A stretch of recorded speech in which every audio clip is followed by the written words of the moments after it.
petani, nelayan, dan juga menjadi mungkin ada pengusaha barangkali. Maka wujudkanlah zikir itu dalam kehidupan kita sehari-hari, wujudkanlah zikir itu dalam setiap pengamalan dimanapun kita berada. Ingat Allah Subhanahu wa Ta'ala dimanapun kita berada. Kalau ada yang menentang tersebut, ada yang menentang sejarah berdirinya NKRI, saya akan sampaikan beberapa fakta sejarah agar tidak tersumir di publik sana. Tentara Nasional Indonesia (TNI), kalau kita Tarekat Nasabandi Indonesia, sama-sama TNI. TNI didirikan oleh Jenderal Sudirman. Siapakah Sang Sudirman? Adalah anak sulung sebuah tarekat yang ada di Indonesia, yang telah bersumpah tidak akan menikmati hidup kecuali menjaga keutuhan NKRI. Maka artinya wajib hukumnya pewaris Panglima Sudirman itu bertarekat. Wajib hukumnya apa? Bertarekat. Pendiri NU Hasyim Asy'ari adalah anak sulung sebuah tarekat. Kiai Ahmad Dahlan pendiri Muhammadiyah adalah anak tarekat. Maka wajib hukumnya penerus NU Muhammadiyah bertarekat.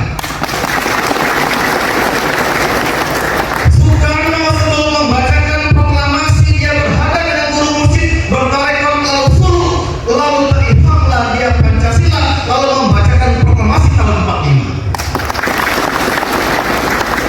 Sudah 350 tahun lebih berjuang kita berkorban secara fisik maupun harta, tidak merdeka. Kenapa? Belum lahir putra sang pacar yang bersuluk.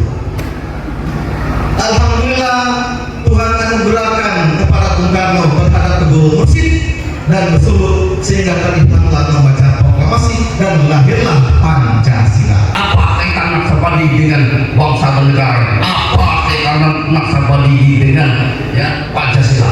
Kita jawab satu persatu. Ya, kita kembali kepada Naksabandi. Naksar itu apa? Itu bahasa Persia. Itu Naksar, bahasa Persia. Naksabandi, ya. Jadi makna Naksar itu apa? Goresan atau tulisan atau ukuran. Itu Naksabandi. Bila begini, kita tersabut goresan atau ukiran atau tulisan. Bandi itu istiqomah atau mantap tidak berubah. Itulah makna dari Naksabandi. Sekarang pertanyaan, adakah Naksabandi di dalam Quran? Itu ada.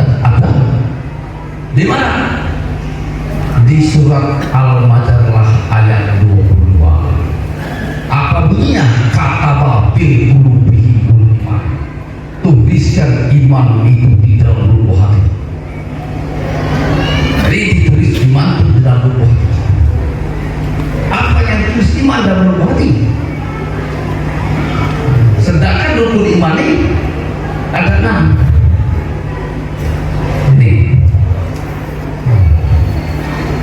Pengerjaan rukun iman berbeda dengan pengerjaan rukun Islam.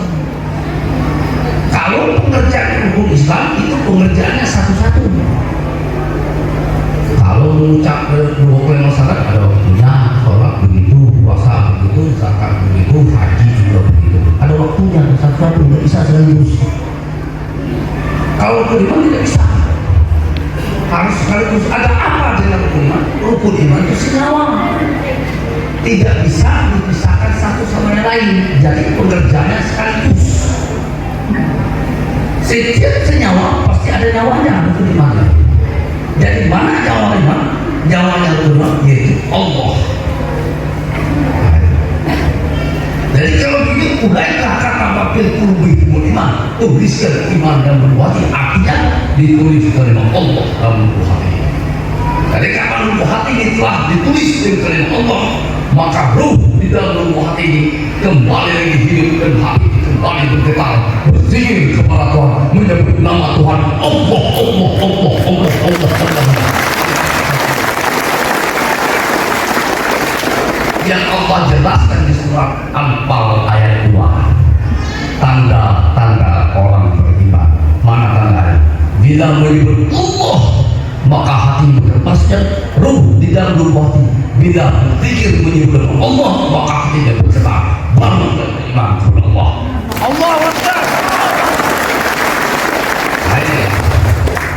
Jadi dikatakan orang beriman itu orang bertuhan. Ini banyak kita lakukan bertuhan. Maksudnya orang bertuhan itu yang bagaimana? Orang beriman. Orang beriman itu yang bagaimana? Ya, kan itu orang dekat dengan Tuhan. Yang mana dekatnya? Hubungan dia dengan Tuhan. Apa hubungannya? Yaitu zikir di dalam lubuk hati. Itu bila sudah zikir dalam lubuk hati, apa yang nyata? Maka timbullah niat di dalam lubuk hatinya. Apa yang nyata? Tidak timbul niat lagi mau berbuat dosa. Apa jalannya? Yaitu melaksanakan hukum atau aturan di dalam agamanya, melaksanakan hukum atau aturan di dalam pemerintahannya.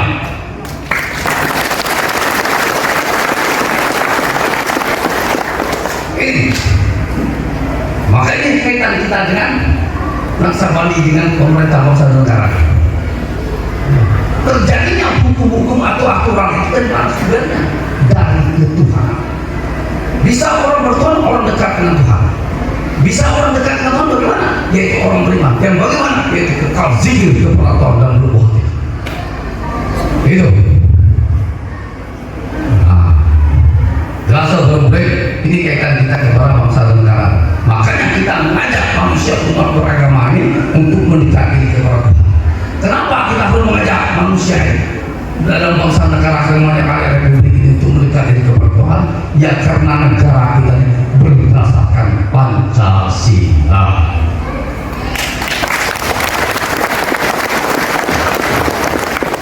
Pancasila itu apa? Itulah pola dasar hidup bangsa negara kita Indonesia ini untuk mencapai, ya, untuk dapat menghayati dan mengamalkan Undang-Undang Dasar 45 dan dapat menghayat dan mengamal undang-undang yang lain yang ada di pemerintah kita ini untuk mencapai kesejahteraan dan kemakmuran bagi rakyat Republik Indonesia. Ini yang dikatakan peradaban Indonesia, Pak.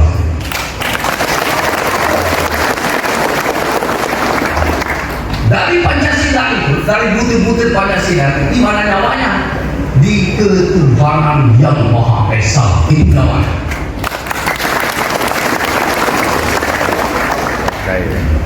Ketuhanan yang Esa maksudnya bertuhan kepada yang satu. Setiap agama-agama yang ada di negara kita ini, di NKRI, pasti Tuhannya satu. Kristen Tuhan satu, Buddha begitu, Hindu begitu, Islam itu Tuhannya satu. Apa Tuhan Islam? Yaitu Allah. Kalau Kristen apa? Tidak tahu ya. Dia jelas setiap agama-agama Tuhannya satu, titik.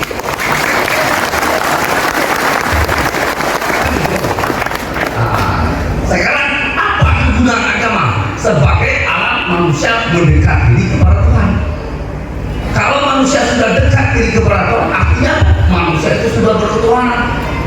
Nyatanya mana? Tidak ibunya lagi memperbuat dosa. Jalannya mana? Melaksanakan hukum atau aturan di dalam agamanya masing-masing dan melaksanakan hukum atau aturan dalam bangsa dan negaranya, sehingga tercapai Indonesia emas. Terima kasih. Assalamualaikum warahmatullahi wabarakatuh. Bersatu dalam perjuangan kita akan terbang menuju impian, takkan pernah hilang. Bersama teman kita takkan gentar, dalam setiap detik kita akan bersinar.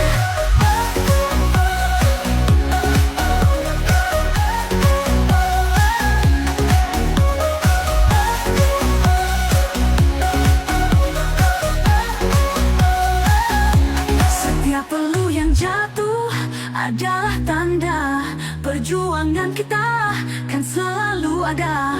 Dengan keyakinan kita kan berdiri. Bersatu dalam perjuangan kita takkan berhenti.